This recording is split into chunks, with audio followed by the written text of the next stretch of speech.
You are entering the realm between the hidden and forgotten, a slipstream caught between realities, a secret museum of the esoteric, the private library of shadows, all taking place in a world forged from mystery and caught between logic and myth. You are entering Parareality.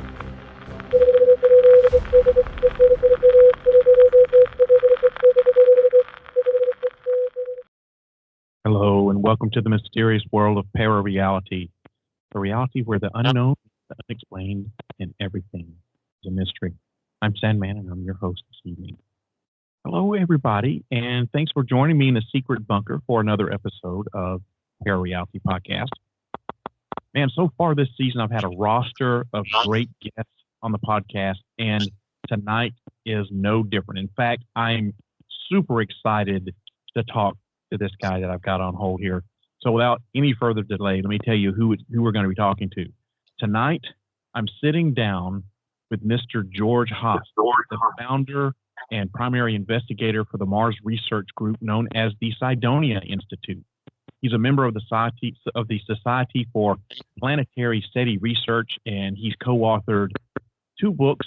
Third one's on the way here, and 6 peer-reviewed science papers related to anomalous formations on the surface of Mars. We're going to be talking about his new book, The Great Architects of Mars, his work with the Cydonia Institute, and all things related to our sister planet, Mars. To learn more, though, you'll have to tune in, and find out. But first, I got to try to pay the bills, so let's go ahead and get that first nasty commercial out of the way. So here we go. Hey, welcome back to the show, everybody. As you already know, my special guest tonight is Mr. George Haas. Mr. Haas has founded the Cydonia Institute back in 1991, and he is the primary investigator of this Mars research group. He's also a member of the Society for Planetary SETI Research, and like I said, he's co-authored 2 books. He's got one that we're going to be talking about tonight to make his 3rd book. He's authored 6 peer-reviewed science papers related to anomalous formations on the surface of Mars, and he's appeared on shows like Coast to Coast AM with George Norrie, on the History Channel's Ancient Aliens, which I'm a big fan of. The Proof is Out There, and The Unexplained with William Shatner. Now, we're going to be talking a lot about his new book that he's got out called The Great Architects of Mars. And in this book, Mr. Haas delves into anomalous structures and geoglyphs on Mars, hinting at a lost Martian civilization's contact with Earth 800,000 years ago. He uncovers geometric and symbolic designs in these formations that challenge conventional understandings. This revelation merges space exploration, extraterrestrial life theories, ancient civilization studies, geology assessments, and archaeological debates. Mr. Haas, it is my pleasure to welcome you to the Parareality Podcast. I'm really looking forward to talking to you tonight. Well, Sean, thank you for having me on. I look forward to talking to you about finding on the surface of Mars. Yes, sir. You know, I have been following your studies and everything for several years now. I am a huge fan of the Ancient Aliens television show. Watched probably just about every single episode to include what you were on. Been to a couple of the conventions and stuff, and you know, I think that there's something to all of this. And your research on what you're finding in Mars just is very, very fascinating. And I want to talk about your book, The Great Architects of Mars. But before we get into that, I want to ask you about the Cydonia Institute. Can you tell me? I mean, I know you formed this all the way back in 1991. But can you tell me what gave you the idea to do this and what the reasoning behind the Cydonia Institute is, in case someone out there that's listening that's not familiar with your work?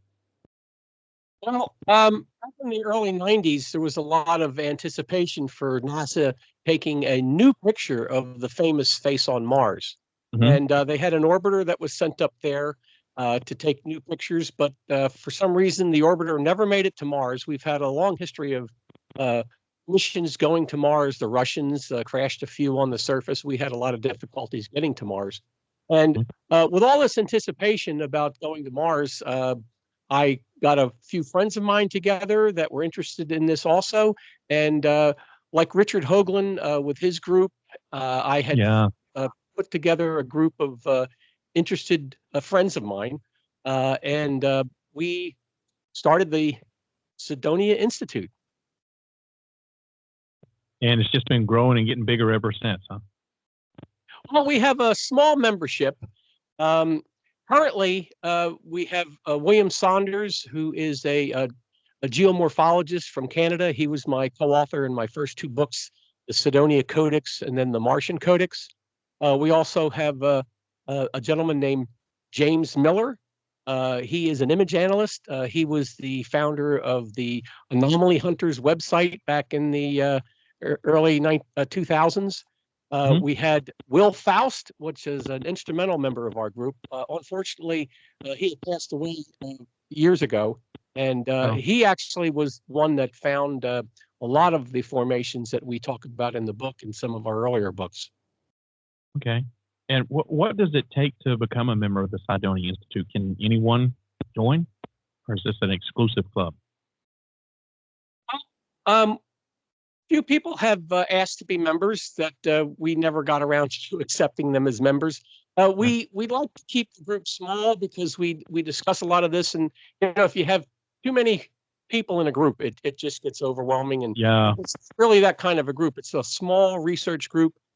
We've worked on science papers together, and we try to keep it small.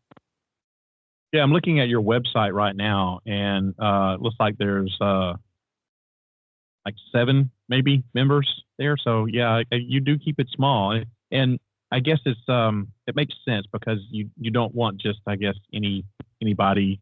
You don't want it to become like an internet club. I get that. So yeah. Yeah, and we've lost 3 members. One of the original members, Pam Feather, she was like a historian. She was really a great asset to have. Unfortunately, she passed away early on in our studies. Will Faust passed away. He had a heart attack in the middle of us working on our first science paper. And recently, a couple of years ago, our geologist, which was a member of our group, Michael Dale, passed away. So unfortunately, we've lost some of the important members of the group. Well, I understand that it's important to be diverse. So I'm glad to see that you have like geologists and other people like that who are able to give you specific varying point of views based on their area of expertise. I'm sorry that you've lost those people, but hopefully you can replace them soon. I think it's the Cydonia Institute is something that I have been aware of for, I don't know, a dozen years or so at least. And it's always fascinated me at the work that you've been doing and why you got behind it. And so can you, like, real quick, just kind of tell me what got you interested in what you're doing with the Cydonia Institute? Like, how did you get involved in all of this with Mars exploration and looking at all the formations on Mars? And Sure. Well, my background, I'm an artist. I'm a painter, a sculptor. I'm not a scientist. I mentioned that in the opening introduction of the book that's out currently, because I don't want people to get the wrong idea thinking that I'm a geologist or I'm a physicist or any kind of scientist. I'm an artist. Right. When I look at the surface of Mars, I see a lot of architecture. I see a lot of artwork. And being an artist, I know artwork when I see it. So that's what my background is. What got me interested in the Mars research was the famous Face on Mars. I graduated high school in 1976, which was a bicentennial class. We also had the Viking 1 and the Viking 2 from NASA that had sent to Mars to land. Originally, they were going to land in the Cydonia area where the Face on Mars is. However, because of NASA saying the terrain was something they didn't want a chance crashing into or whatever, they moved over to the Utopia area. And they did get 2 pictures of the Face on Mars, which were very poor quality. I mean, these were from the early Viking era, but it spurred a lot of people to think that this was a a humanoid type face on the surface of Mars. And so I was always intrigued by that. And then, of course, Richard Hoagland came out with his book, The Monuments of Mars. And he was one of the first to say, well, it's not a human face up there we're looking at. It's a bifurcated human feline face. It's got one side is very humanoid, almost like a simian. The other side is like a feline, like a lion. And that really interested me. So that's what I was, my background about my interest in Mars. And of course, in the early 90s, 92, 93, we were waiting for that NASA image to, NASA orbiter to catch new pictures, but they never made it to Mars. So we had to wait till 1998. Yeah. And then the face had kind of, by the time they got back there, the face had kind of changed a little bit, right? Well, that's what NASA would like you to believe. Okay. From my this would be a whole different show if we had to talk about the face on Mars, because the face on Mars is very complicated. When people think there's a face on Mars, they think it's a symmetrical face, that it looks like Frank Sinatra, Elvis Presley, a human type face. NASA has always said that the face on Mars is not a human face, and it isn't. Right. It's the bifurcated face. And that's what's confusing to a lot of people, because they have a tough time seeing things that are split down the middle to be a bifurcated image. Now, this idea of two faces comes right out of Mesoamerican culture. We have a lot of bifurcated faces, two-face images that come out of the Maya artwork. Also, American Indians did a lot of two-face mask, which is the top of a face, which is interesting. But this whole idea of looking at a face on another planet that's this big, huge, mile-and-a-half sculpture, most people would think it should be, with the old classic Romanesque type of artwork being very symmetrical, but that's not what we're seeing on Mars. It's a bifurcated face. Okay, that's very interesting. I've never I've heard that theory before, but I've never really investigated it very much, to be honest with you. So that's interesting to hear you say that.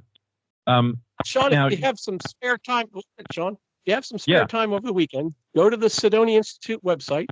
We have a whole category there. One of the on the menu, you can go look at the articles of the Cydonia Institute Field Journal. There's 6 papers in there on the face on Mars, which goes step by step explaining actually what you're looking at. So the papers are there if you want to take a look at them. And I certainly will. In the future, I'd come back on your show and talk about the face. Yeah, that would be great. Like you said, I think we could do a whole episode of nothing but the face on Mars. So I would love to get you back to talk about that for sure. But we're here actually tonight to talk about your latest book that you've got out called The Great Architects of Mars. So let's start talking about that and what's the idea behind this book? What's the inspiration and what is the book about? Well, I've been working with NASA photographs and also ESA and Space Agency images for over 30 years.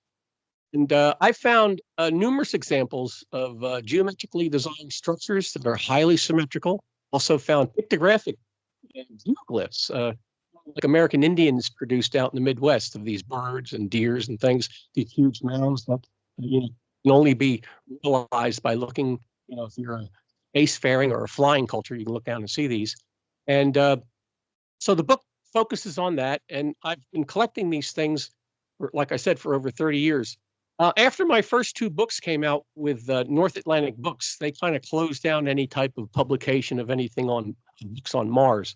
Originally, North Atlantic Books, which Bill and I had our first 2 books published there, they focused on a lot of Mars research. They published books by Richard Hoagland, Dr. Tom Van Franlin, Dr. Mark Colato, Dr. Stanley McBee, all of these physicists that were, reputable people that were in the beginning of this research. They published all their books.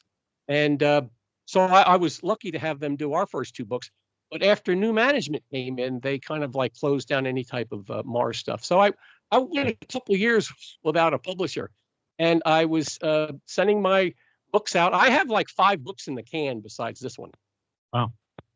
That are just as good as this book, that are just waiting in the wings to be published.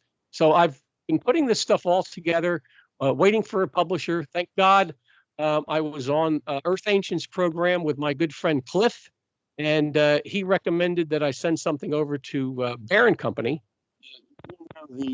one of the publishers over there. And before you knew it, I had a book deal. So I'm pretty excited about that. That's great. It's amazing how things work out, isn't it? It was probably meant to be, because now look at the times that we're in, where we're getting apparently closer and closer to disclosure. So this book kind of fits right in with that, that whole big movement. So it was kind of like it was meant to be. It is good timing. And when our first two books came out in 2005 and 2009, there wasn't a lot of these, like you have these podcasts and everything. It was really the only place we had to go talk about our book was radio stations. Like we were on Coast to Coast a few times talking about our book, but there wasn't a lot of podcasts like you have here, which is great. I mean, the publisher's getting so many requests for me to come on these podcast shows that it's getting a little overwhelming here. I bet it seems like everybody and their brother has a podcast these days. So there's no shortage of podcasts for you to be on, I'm quite sure. And I'll come on anybody's podcast, especially yours, which is, an exceptional podcast. But I'm out there. It's worth it to me to get the information out there. Yeah, I appreciate you agreeing to come on to this podcast. Now, I'm not like the biggest podcast. I'm certainly no Joe Rogan or Howard Stern or anything like that. But I do have quite the following, and my listeners out there are they are very well versed on stuff like this. So I'm sure they're dying to hear what you've got to talk about here in this book. And before we go any further, for those of you who are listening to this podcast right now, normally this is an audio podcast, which is what you're listening to, right? However, we're going to be talking tonight about a lot of things that are visual. So if you're listening to this podcast and we're talking about things that you can't see, my advice would be to go to my YouTube channel, Parareality 1, and look up the George Haas interview on my YouTube channel, where you can see all the things that he's pulling up. We are recording this video. So if what we're talking about is not making a lot of sense to you, please go to my YouTube channel, Parareality 1, and check it out. If you can't remember how to get there, you can find my YouTube channel link on my website, parareality.com. It's all the way down at the bottom of the homepage. All you got to do is just click on it. It takes you right to it. Super simple. So with that being said, Mr. Haas, let's talk about the great architects of Mars. I'm sure, hopefully, your listeners and viewers see the Great Architects of Mars page here we got up on there on the screen. And if you want to get started, we'll start talking about the beginnings of aerial observation. Yes, absolutely. Well, just so people are familiar with what we're doing, NASA has these orbiters that are taking these photographs of the surface of Mars from obviously up above space vehicles that are going around with these cameras that are taking these things from above. And just so the viewers get a little history about structures that were found on Earth that were never verified until recently. This is a picture of Xi'an in China. The little dot there, if they can see that little dot, I'll put my cursor up there. This is where that's located on Earth. Okay. Now, in 1947, there was the pilot that was flying during World War II, and he observed out his window this pyramid, and he had taken a photograph of this. His name was James, and he was a pilot during World War II, and he photographed this, and he brought it back, and it was in a few newspapers. It was actually in the New York Times, and people said, this is a forgery. There's no pyramids in China. So this became a well-known hoax. They thought there's no pyramids in China. China said they never had any pyramids. This is crazy. We have pyramids in Egypt, not in China. Right. Well, this would have been fine if we didn't have Google Earth. Yeah. Now, Google Earth started in, I think, around 2003. And they were taking all these satellite images and releasing on Google Earth. You can go look all over the place. A lot of people started finding structures all over the place. So at the time, Google took these earlier pictures over over China, and sure enough, you can see the pyramids. There's more than one. There's pyramids all over. There's close to 100 pyramids there. So the like pilot from 1947, he was correct. There was a huge pyramid there. So opening up the book with the little history of satellite technology, with the Chinese pyramids, which were confirmed.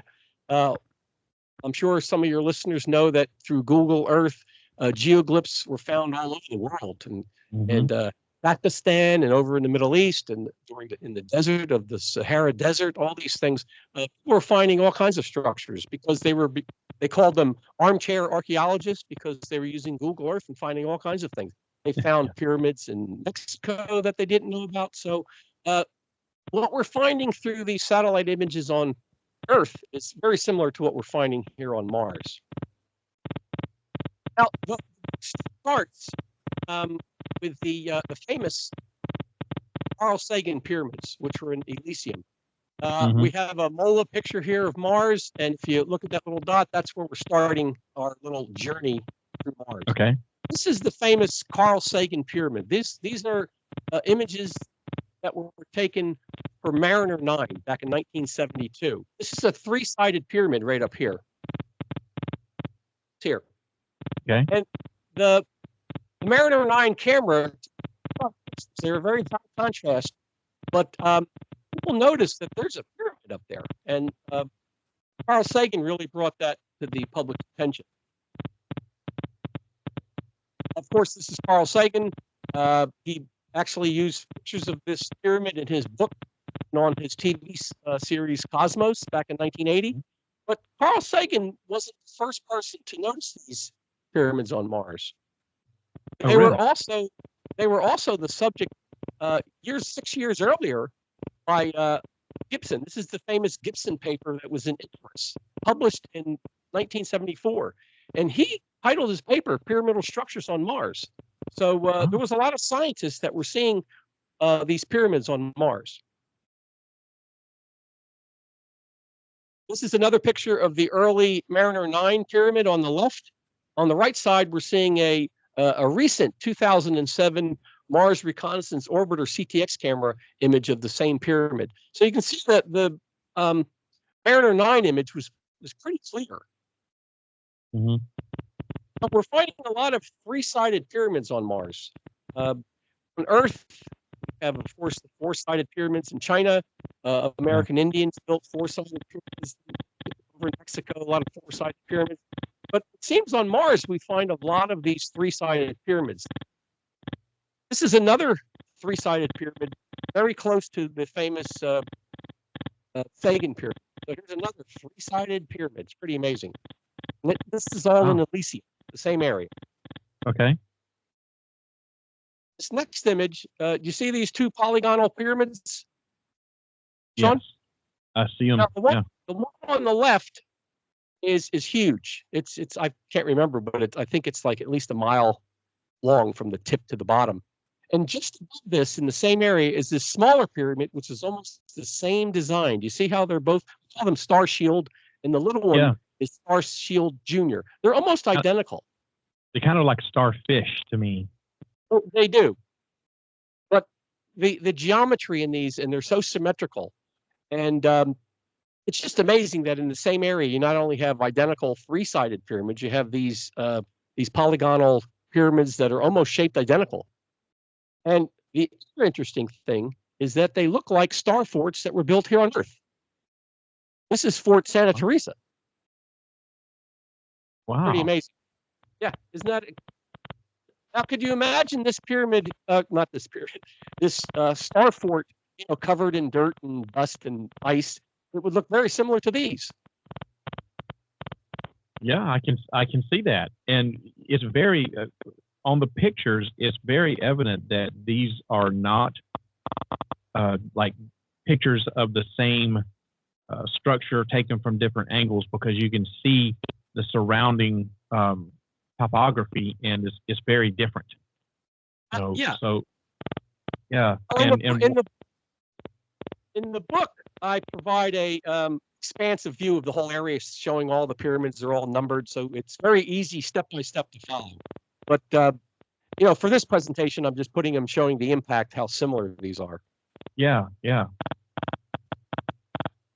That's very interesting. I did not know that there were star forts that had been built here. On Earth? Yeah, I did not know that. Well, star forts were very popular during the Civil War. A lot of the forts that were built by the Confederates and also by the Union armies were these star-shaped, because they're very, very forts. They have these big pointy bastions that point off. They were also built over in Europe and the world. If the listeners or viewers out there just go onto the internet, type in star forts, I mean, they're all over the place. They're pretty amazing. And we have these same defensive designs on Mars. And what is this that you've got pulled up right here? This is the next area that I discuss in the book. This is the Nepenthes area of Mars. And we were over here before. This is where the Sagan pyramids are. Now we're just moving over this way. A lot of the structures in these city complexes that we're finding all seem to be within 30 to 40 degrees north and south of the equator. Just like you would have on Earth, most of civilizations are built within 30 to 40 degrees north and south of the equator. Yeah. So all of these areas that I'm mentioning in the book and the other books that will be coming out, this all within the same latitude. It's very interesting. Like this is where cities would be. And in this picture, the blue area, that was supposedly, that's the lowest. That's where the water would be. So you can see this is right on the edge of, where you would have a port city. Okay, Cydonia, that makes sense. Right, the famous Cydonia area with the face on Mars, that's like right over here next to the old ocean. And then Sagan's pyramids were up here high in the green area, right next to the water. So it's just interesting. So this is another star fort in this different area of the planet. The one on the left, I call the Starburst, and the one on the right is Fort Henry, located in Tennessee. Now, those are almost doppelgangers. I mean, that's pretty scary. That is amazing. Thank you very much. I mean, if any of the viewers see this and they see one structure that they think they cannot explain, I think my work is done, that I've convinced them that there is something on Mars that looks totally artificial. Now, this one that you're showing me right here between these two star forts are, man, I don't know what to say about that. That is, I mean, you're right. There's almost straight edge like here, 90% identical. It's amazing. See this flat area? The same thing. It's like, why didn't they build that? I keep shooting over to the next one. It's just amazing, and it even has the little structures inside. And that has the. Well, I keep shooting over to the other one. Like it was like somehow they copied it. When they were building this in 1861 here in Tennessee, they somehow copied it straight from what was going on Mars. Now, how the heck did they know to do this? What was? Well, I think these are just common designs that you use for defense. And sooner or later, we're going to have one on Earth that looks a lot like they have on Mars. I think the commonality goes more than just, people during the Civil War doing this and then whoever built them on Mars. I think the people that built these structures on Mars are directly related to us. I mean, looking at that is hard to think anything else. I know we're just now getting into this, but so far this is the most amazing thing that I've seen in this presentation. That is blowing my mind right there. Well, Sean, you're my man. So, and these, as the viewers will see in the book, these structures on alert, there's a whole city area that has all these structures all next to each other. Oh, like this is just down from the star fort. This is a pentagonal pyramid. It's a 5-sided structure. Mm-hmm. Just like the Pentagon in Washington, D.C. Mm-hmm. That's another structure that we have in the same area. Further below this, in the same NASA strip, NASA takes these long strips of the surface that go on for miles. And just below the Star Fort and all these other things that are up there, there's this whole complex down here. Now, as you can see, all of these little structures are all connected. They seem to be on platforms. I move on. You see the structure now? Yeah, to me, it almost looks like some of those may have been standing upright and maybe collapsed or something, like fallen onto their side. I don't know. But they are all in what looks to be a very deliberate area, Oh, yeah. like not just randomly placed. Right. And when I concentrate on this area, there's 4, I call them tracks, because they're on little platforms. These structures here are on a platform. These are all on one platform. This is on another platform. These here are on another platform, and then this 4th platform here. Oh, and yeah. Okay. You find that same thing in Mesoamerican cultures, where when they build these little cities, the cities are actually all built on a platform. They build a huge platform, and then they put things on. That's basically what we're seeing here.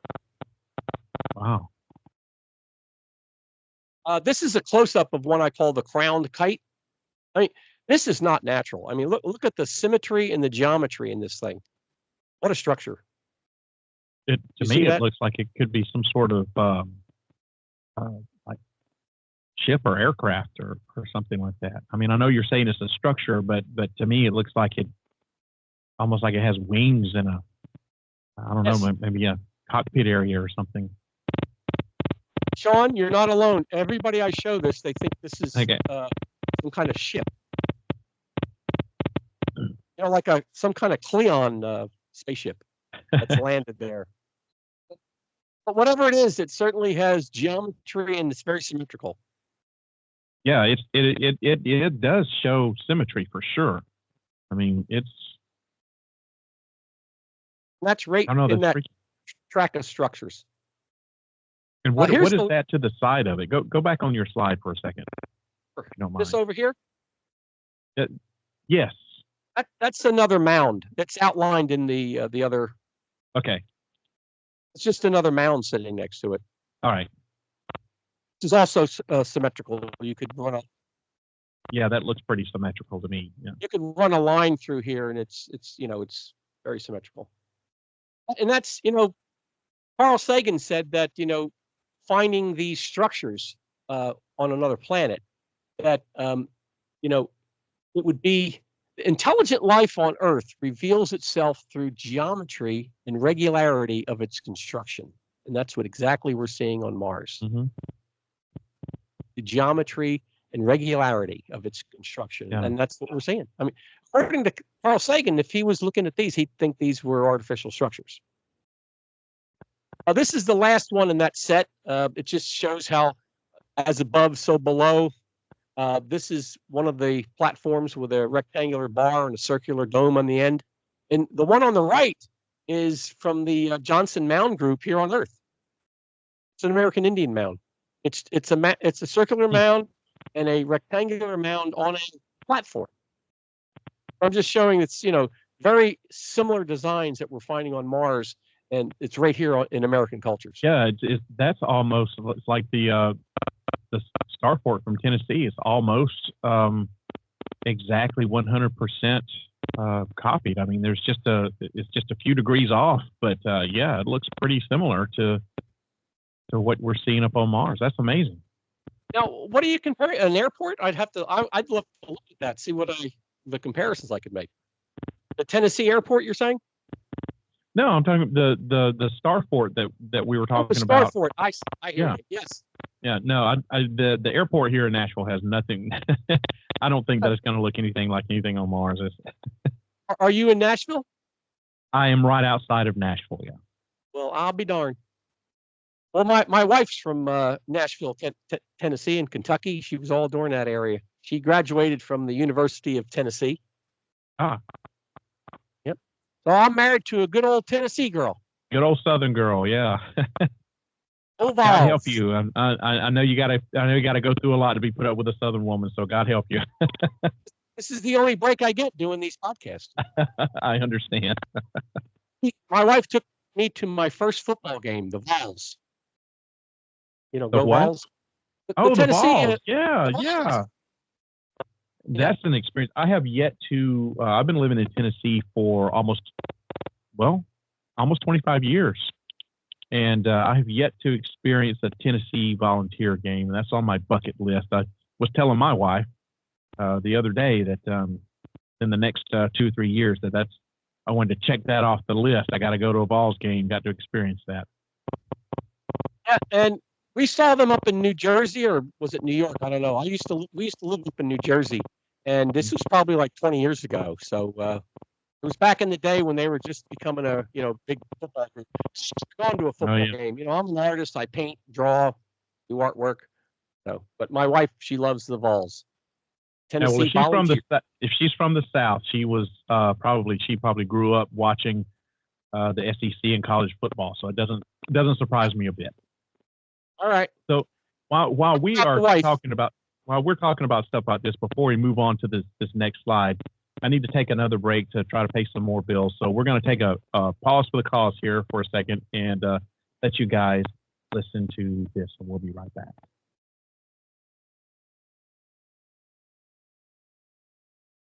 All right, we are back with Mr. George Haas. We are talking about his latest book and everything.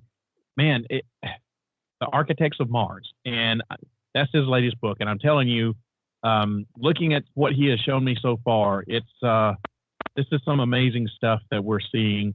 My mind has been blown by some of these images. And Mr. Haas, this represents a lot of time that you have put into this, and I am very impressed with what you're being able to show us right here. This is amazing. I'm glad you're enjoying the slideshow here. Yeah. Like I said, this is 30 years of putting this all together. It's a lot of work, and I have even more stuff. Overwhelming evidence that there's something going on Mars. There's nobody living there now. These are all ruins. But there's geometry, and the symmetry of the geometry is amazing. This one here is the elongated hexagonal mound. This is in the same area. And on the left side is the actual NASA photograph, and on the right, all I did was just add the straight lines and show all of the geometry. Okay. Right next to it, that little triangle, that's a little pyramidal mound that's sitting right next to it, next to that crater. You see the little white outline? So there's another little pyramid there. Do you have any inkling? I know you're not an architect or anything like that, but you've got a diverse group of people who are with you on the Cydonia Institute. Do you guys have any inkling about maybe what these structures might have been used for, or even why they were built in all of these shapes, different varying shapes that they're built in? Well, we believe these are arcologies. The word arcology deals with these like domed formations, pyramidal formations that are large in size and used as living quarters. And this is where the base is. This is where people live inside of this thing. Okay. This is where the factories are, the people, the industry, all of the science research that they were doing at the time. If we were to go there and get inside one of these, like this elongated hexagonal mound, there'd probably be lost libraries and all kinds of information in there. Just be a wealth of information could be in here. All the living quarters, the buildings, the structures. If you look on the surface here, you see all this rough area, this grid. This is either infrastructure exposed, or there's living quarters up here, and then it has this central dome. Now, if you're impressed by the and formation here, wait till you see what it looks like when it's compared to the same thing, John, the same identical structure on Earth. Unbelievable. This is in Turkey. And this is a mound in Turkey? This is a huge artificial mound, and it has the central mound dome in the center, just like we have on Mars. The interesting thing here is here, there's a city built on top of this mound. You see on the grid here? That's a city. That's the city. Okay. Sorry. Let's go back. Just on the opposite side. Well, of the isn't one that on weird? Mars. It's like a mirror. A On mirror Mars, image. you have it on the left side, the western side, and here on Earth, it's on the eastern side. Yeah. Now, this picture was taken in 1968. It was taken by the Corona satellite, which was a military satellite that was going around the world and used sometimes to take pictures of archaeological sites. Okay. If you go look at this site today, which I don't have a picture of it here. This whole side over here where you see the grid of farmlands and stuff, the city is all the way over here. You can hardly see the mound now because it's so overgrown with modern cities. Wow. From 1968 to contemporary times, this place is just blossomed. I don't know why, but thank God they had taken a picture of this in 1968 that I can compare to what we're seeing on Mars. Wow. So now we're going to move on. As you see, we're going in a straight line here. We were over here with Elysium, and now we're all the way over here in Libya Mounds. Okay. The next site. All right. Okay. This is a large keyhole structure. Like an exclamation. That's what I was going to say. Reminds me of an exclamation point. Right.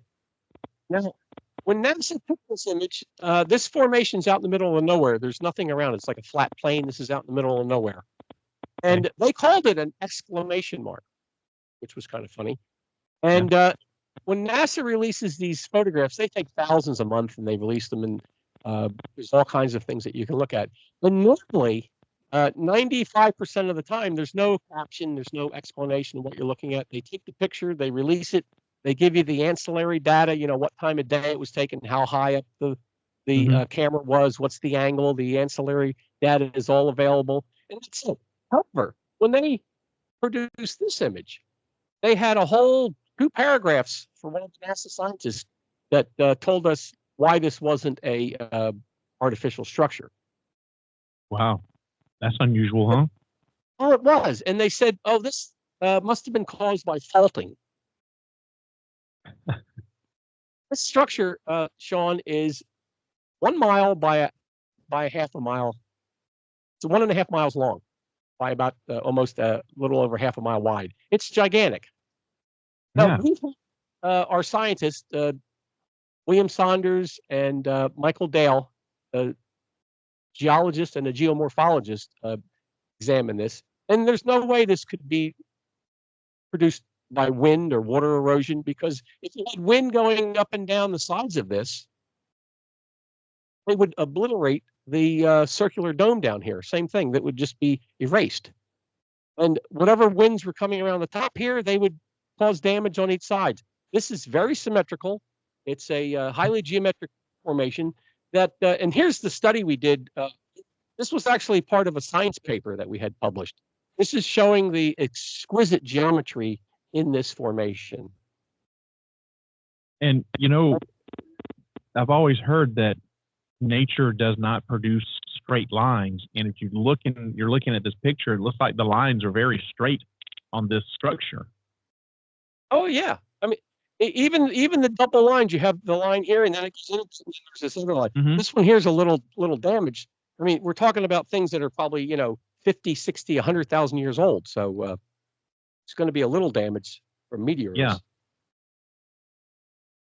Well, this whole keyhole, these were found in Saudi Arabia. Earlier we talked about Google Earth taking pictures all over the place. These keyhole tombs out in Saudi Arabia weren't even known about, Sean. And these were revealed through the satellite cameras that were taking all these pictures. And this is very much like we're seeing on Mars. The idea of a keyhole, it's seen as the symbol of death. It has to do with burials. These were used as tombs over in Saudi Arabia. Yeah, I know there's a lot of keyhole tombs all over the world. Yeah. Keyhole structures. Yeah, and there's a couple of them right there. Now, this here is another extraordinary juxtaposition here, comparing the two. The one on the left is just the structure on Mars, tilted a little bit to the west. to give the angle that we're seeing here with this same design of a Khufu tomb in Japan. Now, that's pretty amazing. Yeah, it's very, very similar. So again, we're finding things on Mars and right here on Earth. And again, this keyhole formation, the structure, it was the subject of a science paper that we published. That was published in 2016 in the Journal of Space Exploration. You mentioned earlier. Excuse me. I'm sorry. What was the response? What kind of reaction did you get to that when you published it? From people like myself that are doing this research, they were very interested. The science community, they're still silent. They don't want to say anything. Even though this was published in a science journal, it's a peer-reviewed journal, and this was featured in some magazines, newspaper articles, so it got a lot of attention. Actually, when this was found, and I put it up on our Cydonia Institute discussion board, within a week, there were probably 5 or 6 YouTube videos showing the keyhole formation. Now, that comparison between the keyhole on Mars and the Khufu tomb in Japan, I didn't find that. Someone else did on the internet, and I said, "Oh my gosh, that's amazing!" So that wasn't a discovery that I made, but someone else, out there on the internet found that, and I was like, "Wow, that really sets a pretty good impression." Why do you think the scientific community is so reluctant to acknowledge anything like this or even investigate it any further? Well, I think from the beginning, from their training about learning about Mars, they're convinced through college and all their studies that there's nothing on Mars. There may have been life there at one time. There's nothing there now. And so all this stuff through the eyes of this had to be, that's the first thing they think of. I have to show how nature and this was done normally, as opposed to someone like myself go, "Wow, that doesn't look right. I think that looks artificial." That's not even in their thought process, I don't think. Okay. I think I'm a kook. And I guess too, there's kind of like some peer pressure, and to go along with the accepted norm, and you're kind of ostracized or looked at as weird, or maybe not as serious or whatever, if you take an alternative view to some of these things like this. So a lot of it, I imagine, has to do with the fear of being ostracized or losing your career or not being taken as seriously. Right. And I don't even think that people that become aware of this, I don't think they even joke about it with their fellow colleagues. It's just totally ignored. That's sad. It is. But, that's why I'm here. Hopefully this book, I don't make a lot of money on these books. Mostly the publisher does. And, if they're listening, they know they make most of the money. I don't make much from this. My goal is to get this information out and show people what we're finding on the planet.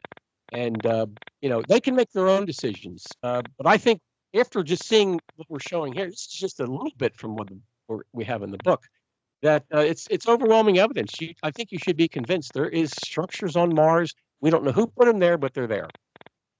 It's hard to look at some of these things that you're showing me and then, be able to 100% deny that there's something to it. You're putting up a pretty convincing argument. We've got about 10 more minutes here before we have to wrap things up. So what is it that you particularly want us to see within these last 10 minutes here?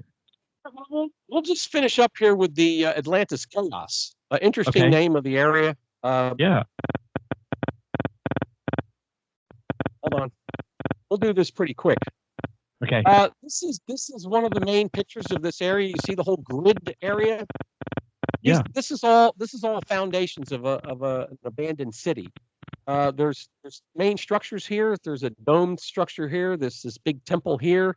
There's another barn-like formation here. If we'll move up to some, looks like streets, detail. Like grids of a street. Here's another side by side. This is a detail of the gridded city that we're seeing on Mars. On the right side is these square conjoined housing developments that are over in Saudi Arabia. They have the roofs and these are abandoned buildings, but they look almost like what we're seeing on Mars. Yeah. I mean, looks like there's a very grid-like pattern that what we're seeing up there. Look at the peaks and the broken walls and stuff. It's just freaking amazing, man. Here's another image showing the Machu Picchu structures that have the roofs missing. Do you see that? You see the pointed roofs here? I think I see what you're saying here. Basically the same thing. Take your eye a few minutes. I've been looking at this stuff for years, so I've already invested in memory. If you step back and look at that, I mean, it has the same peaked roof. This is just another example of this. We call it the Martian Atlantis, only because the area is called Atlantis Chaos. Okay, I see what you're talking about on that now. It took me just a second. I had to adjust my. You see it? Yeah. Pretty amazing. Yeah, it looks very similar. This is just a close-up of those three structures in the middle. This one here looks. Oops. Let's get back there. This one looks like a large temple. Here's a domed area with a peak at the top, kind of like the Capitol building in D.C. And this one here is just a mud-filled building. It looks very much like a church to me. It does. It has the chimney, and then there's that back area. And all these other structures around it are flattened. But if you recall, in Japan, at Nagasaki, when they dropped the bomb, there was that central building in the middle that I think it used to be a church or something. The only surviving building in the area, everything else was flattened around it, which seems to be a signature of nuclear explosions. So it could have been that all the stuff was destroyed, but these ones in the center of the city were saved for some reason. Now, are you implying that there could have been some sort of nuclear explosion there, or are you just saying that there was some event? I'm not saying that. Dr. John Brandenburg, who's a physicist, he actually wrote the foreword for my book. He was one of the first ones to find overwhelming evidence of Xeon 129, which is a signature of nuclear explosions. Xeon 129 was highly elevated on Earth when we started doing the nuclear test. And all scientists know that this is a signature. If you find this on another planet, there was some type of nuclear explosions. NASA found evidence of the Xenon 129 all the way back to the Viking images, because they had a sensor on the orbiter that could sniff the air. It was also confirmed during the Mars Global Surveyor cameras that had the same things. All of these other missions up there verified this existence of the Xenon 129, which is a signature for nuclear explosions, not in nature.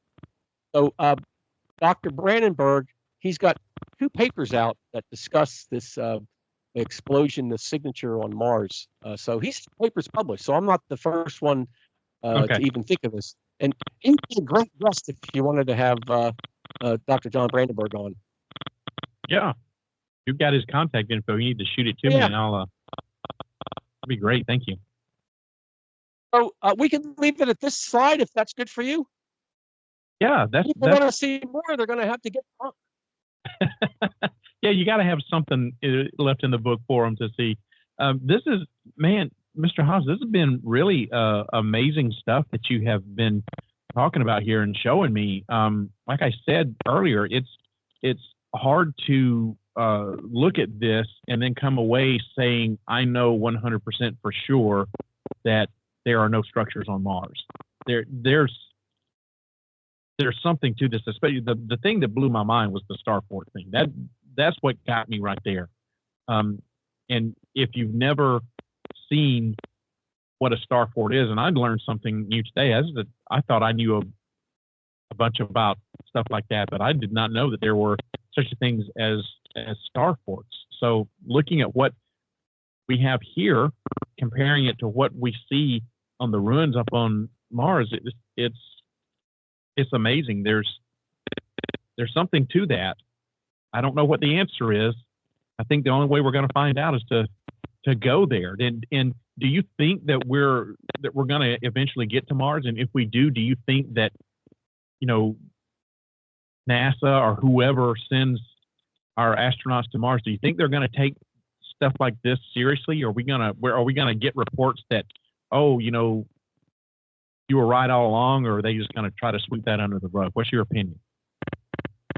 Well, now that we have Elon Musk, he's developed these rockets that can take off and land just like we saw in sci-fi movies in the 50s. I mean, he's a genius, and he wants to go to Mars. He wants to build bases, and I think we're on a fast road to disclosure.